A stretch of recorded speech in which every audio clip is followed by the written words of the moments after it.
বর্তমান বিশ্বের ভূ রাজনীতিতে অন্যতম গুরুত্বপূর্ণ জায়গা দক্ষিণ এশিয়া। বিশ্বের পারমাণবিক অস্ত্রধারী 9টি দেশের ভেতরে 3টিরই অবস্থানে দক্ষিণ এশিয়াতে। সেভেন সিস্টার্স ইস্যু, পার্বত্য চট্টগ্রাম ইস্যু, বাংলাদেশ ভারত চলমান বৈরী সম্পর্ক, ভারত পাকিস্তান দ্বন্দ্ব, ভারত চায়না দ্বন্দ্ব, ভারত মহাসাগরে চাইনিজ আধিপত্য, ধর্মকেন্দ্রিক উত্তেজনা, এর সব কিছুই দক্ষিণ এশিয়াকে করেছে আঞ্চলিক ভূ রাজনীতির অন্যতম স্পর্শকাতর জায়গা, যেটার সুযোগ নিতে আবার বদ্ধপরিকর যুক্তরাষ্ট্র সহ পশ্চিমা বিশ্বের বিভিন্ন দেশগুলো। কেন দক্ষিণ এশিয়াতে এত অশান্তি, এত স্বার্থের সংঘাত, সে সব কিছুই সাজিয়েছি আজকের এই ভিডিওতে। ভারত, পাকিস্তান, বাংলাদেশ, শ্রীলঙ্কা, ভুটান, নেপাল, মালদ্বীপস এবং আফগানিস্তান, এই 8টি দেশের সমন্বয়ে দক্ষিণ এশিয়া। পুরো বিশ্বের 25.29% মানুষ বাস করে এই দক্ষিণ এশিয়াতে।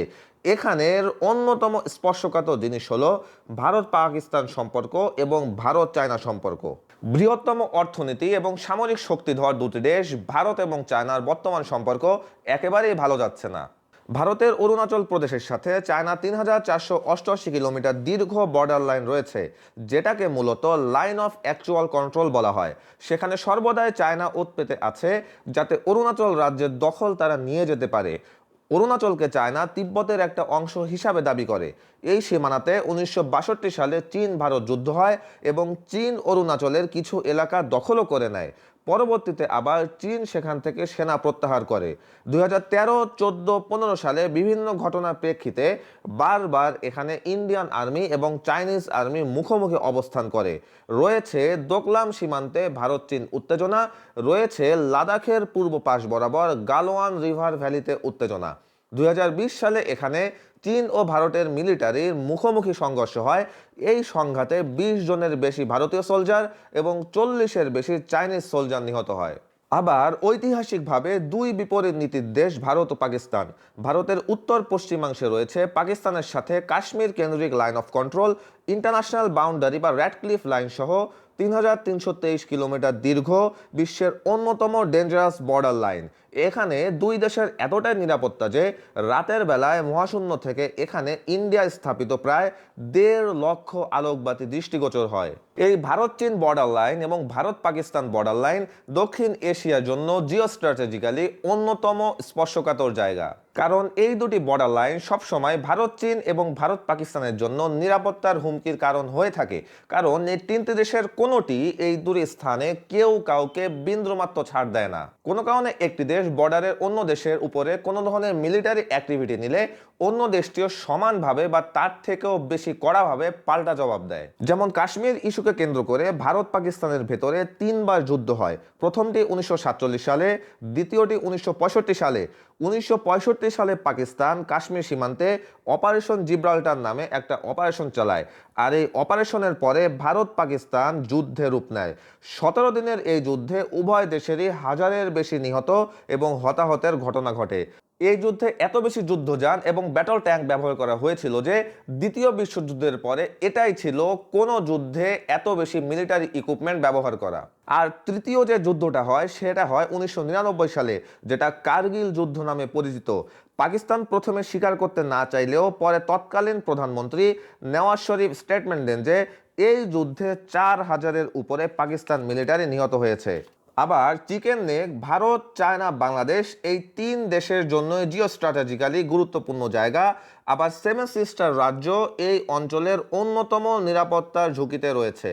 চিকেন নেকের গুরুত্ব এবং সেভেন সিস্টার্স ইস্যু আমি আমার পূর্ববর্তী ভিডিওগুলোতে আলোচনা করেছি। সেভেন সিস্টার্সের এই রাজ্যগুলোতে রয়েছে বিভিন্ন বিদ্রোহী গোষ্ঠীর উপস্থিতি: NSC Nagaland, ULFA, Kamtapur liberation organisation, Kuki national army, NLF Tripura.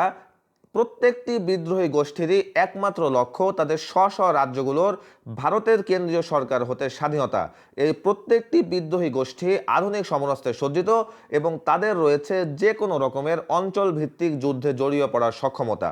আবার পার্বত্য চট্টগ্রামে রয়েছে পার্বত্য চট্টগ্রাম জনসংহতি সমিতি, শান্তি বাহিনী, ইউপিডিএফ, কুকিচিন ন্যাশনাল আর্মির মতো বিদ্রোহী গোষ্ঠীর উপস্থিতি।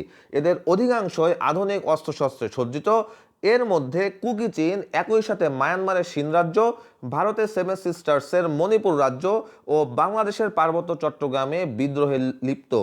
পার্বত্য চট্টগ্রামে কুকি-চীন আর্মিরা মূলত বান্দরবান জেলা এবং রাঙামাটির 9টি উপজেলা নিয়ে স্বায়ত্তশাসন চায় বা স্বাধীনতা চায়।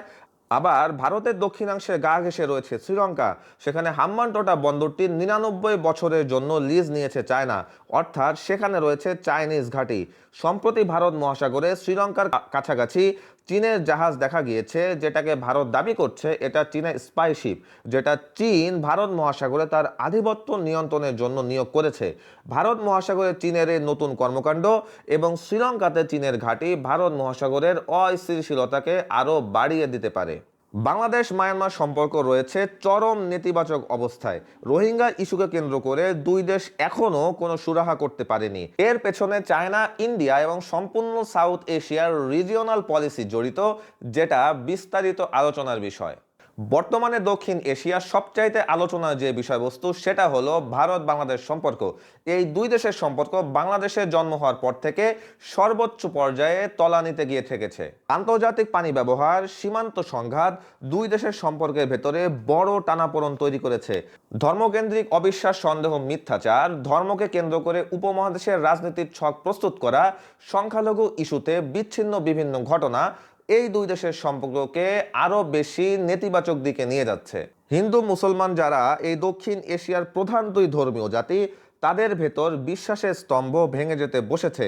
এটার পিছনে যদিও বেশ কিছু পলিটিক্যাল রিজন এবং লং টার্ম মাস্টারমাইন্ড থাকতে পারে, যেটা আলাদাভাবে অ্যানালিটিক্যাল ডিসকাশনের বিষয়। কিন্তু কোথায় গিয়ে ঠেকবে এই সংঘাত? এই অবিশ্বাসের সম্পর্ককে বিশ্বাসের সম্পর্কে রূপ নেয়ানো কি যাবে? আর এই প্রশ্ন হয়তো অনেকের মনেই। দক্ষিণ এশিয়ার এই সংকটগুলোর সমাধান করতে প্রয়োজন আন্তর্জাতিক সহযোগিতা, কূটনৈতিক সংলাপ এবং ধর্মকেন্দ্রিক সহনশীলতা।